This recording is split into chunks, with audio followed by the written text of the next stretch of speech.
Hey, everybody, this is Ben here, and today's episode has been brought to you by Anchor. Looking for a great way to start your own podcast? Use Anchor. Anchor is the easiest way to make a podcast. Anchor gives you everything you need in one place for free, which you can use right from your phone or your computer. Creation tools allow you to record and edit your podcast, so it sounds great.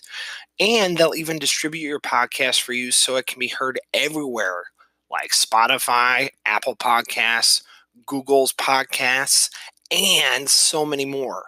So you can easily even make money from your podcast with no minimum listenership. So, like I said before, either go to the app on any of the app stores, search up Anchor, or go to anchor.fm and get started today. All right, let's get started.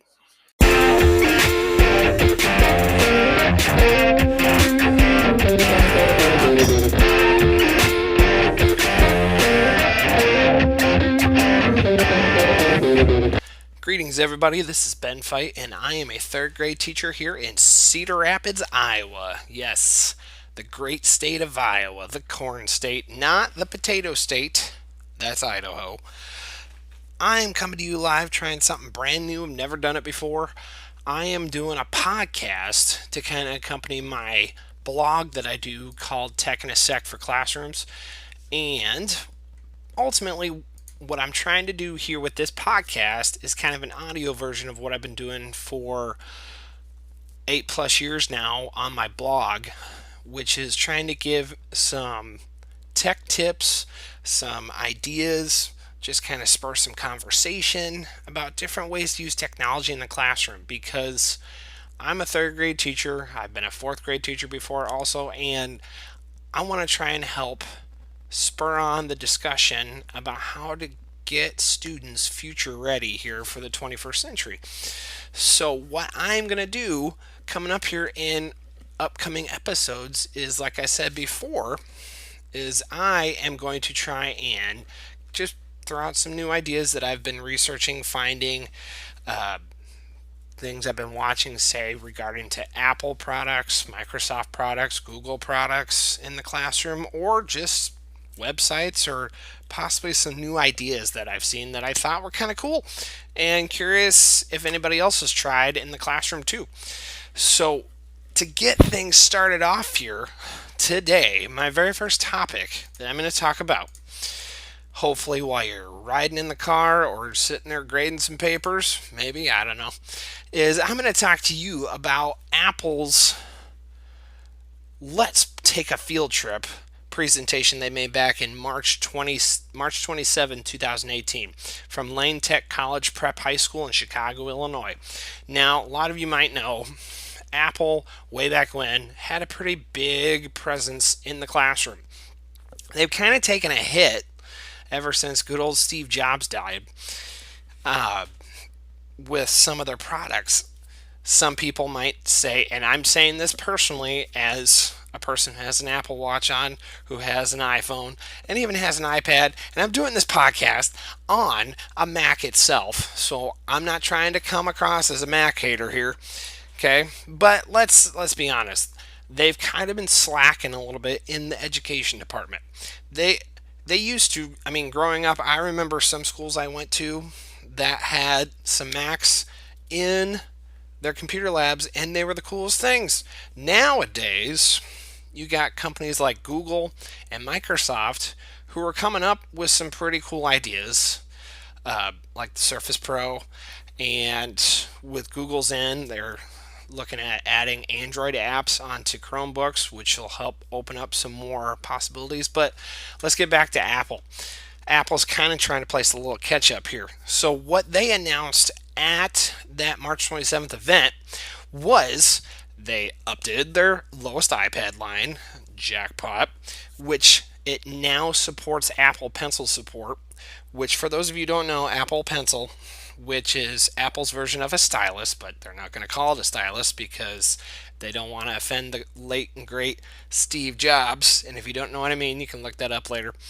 But with that being said, now, with their lowest priced iPad, not the iPad Pro, just the straight up 9.7-inch iPad, which has essentially now become the original iPad Pro, which, if you don't remember, a few years back they released what they called the very first iPad Pro, which was a 9.7-inch screen, and it had the pencil or stylus support, so students or people in general could use it for, say, like drawing apps, taking notes, um, screen capturing on tabs that you have open in, say, your Chrome browser or Safari, whatever you want to use on an iPad.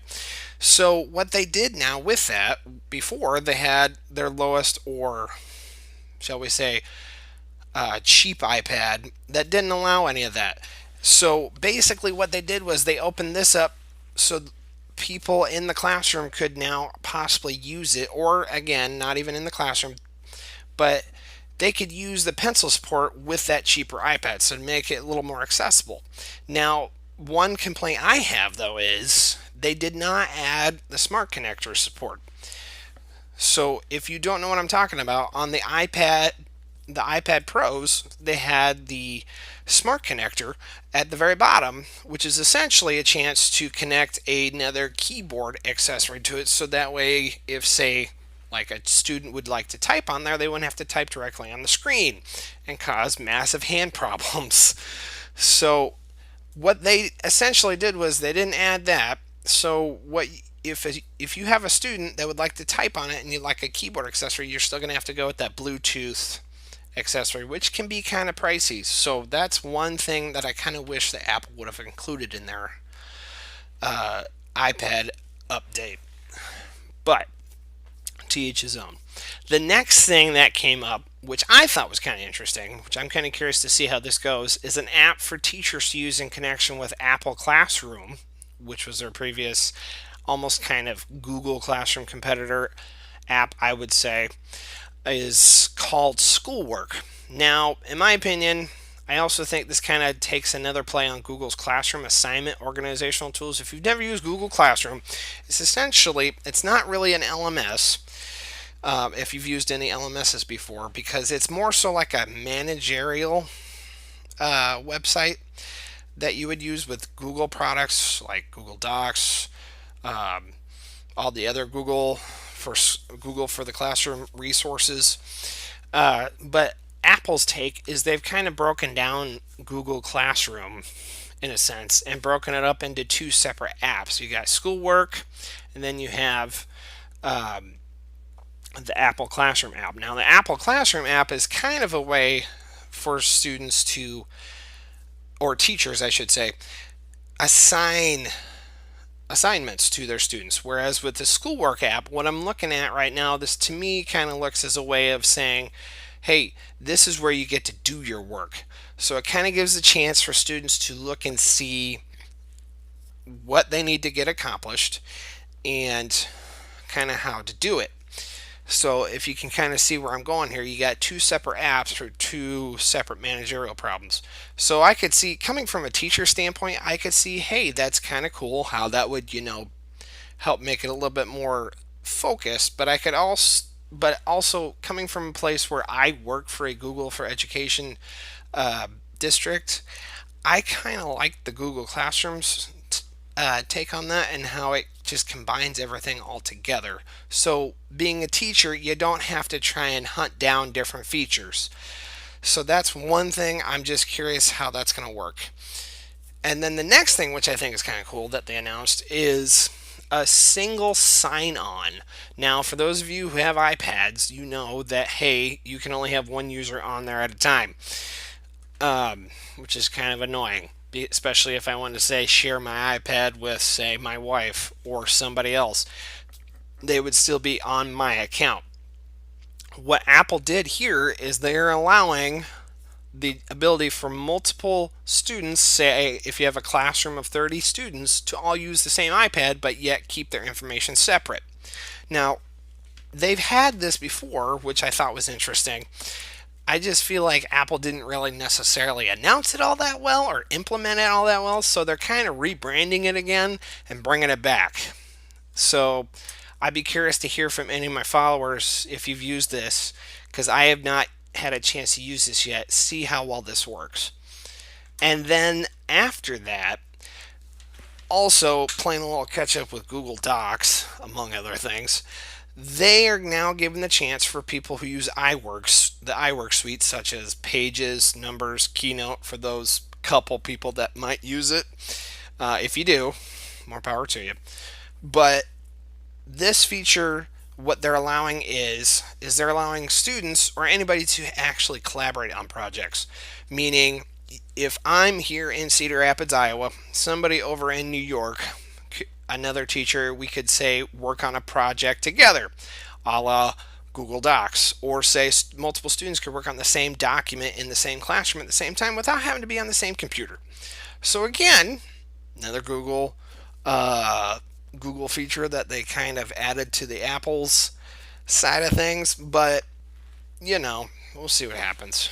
So, but to be entirely honest, out of all the features that they announced on there, my personal favorite, I think, now I could be different from everybody else, is I like the fact that they have the pencil, just because I feel like that would give students another chance to be a little bit more creative than, say, trying to use their finger. Because I've used an iPad in my classroom before, and for storytelling purposes, like kids draw pictures out on there, it would be a lot easier.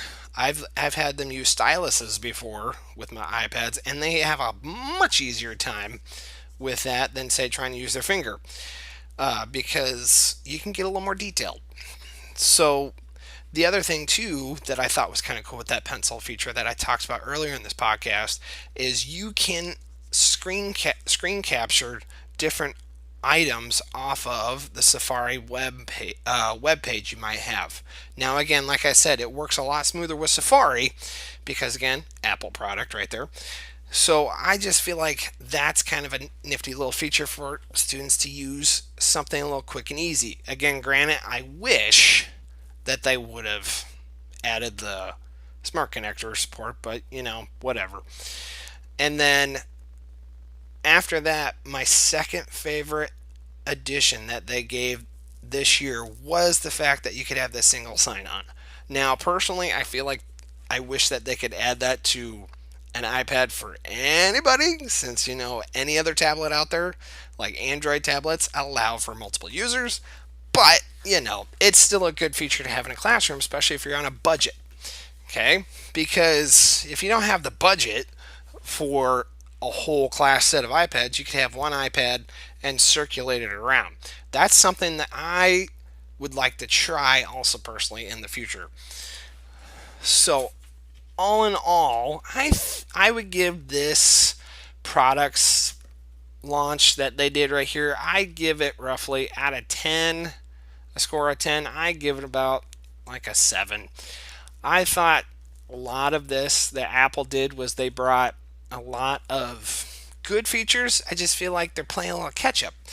Like they're saying, hey, these are super cool, but in the back of my mind, I'm thinking, other competitors kind of already do this. Okay, I don't know. You tell me what you think. But honestly, I'm glad that they did these things. I just feel like, I wonder if maybe it's a little too late. Okay. So that wraps up my first edition of my Tech in a Sec podcast. Again, this is my first time doing this. I hope to get better in the future. Okay. So what I'd like to try, there's a lot of different ideas. I'd like to try and get some other people on here, some guests, dare I say, some guest speakers, so we could, get other people on here besides just me. But anyways, I'd love to get some feedback on this.